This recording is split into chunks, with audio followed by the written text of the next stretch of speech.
And we are in a very interesting period of time in policing in this country. Well, you've also got, I mean, you've been at this a long time. You've also got today the proliferation of cameras. Everything is photographed. Everything is recorded.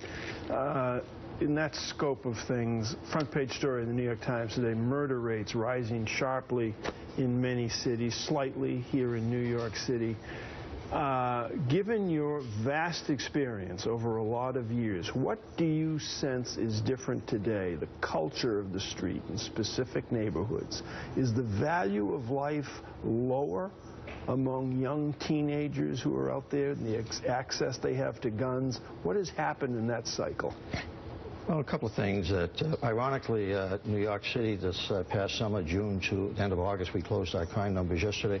This was the safest summer we've had in 25 years.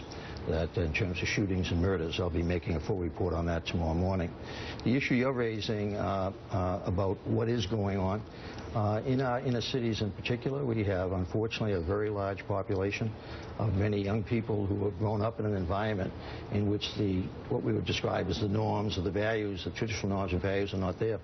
The idea of, in our case, 60% of our murders in this city over disputes, seemingly innocuous things to most people, but rise to levels where people will kill each other.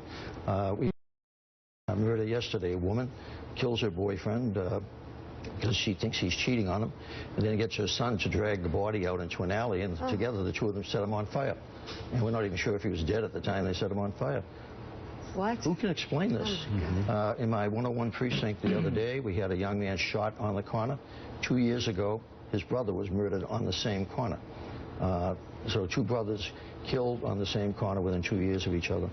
No, there's something going on in our society, in our inner cities. I had the occasion over the weekend to read Senator Moynihan's famous treatise from the 60s. Go read that again.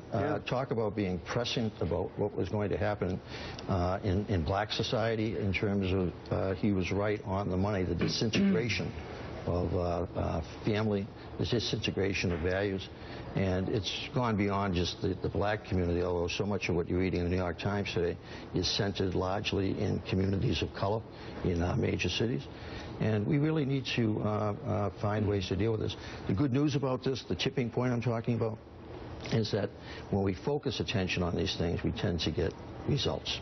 In the 90s, we focused a lot of attention on it. We got good results, and the crime went down dramatically, violence, etc.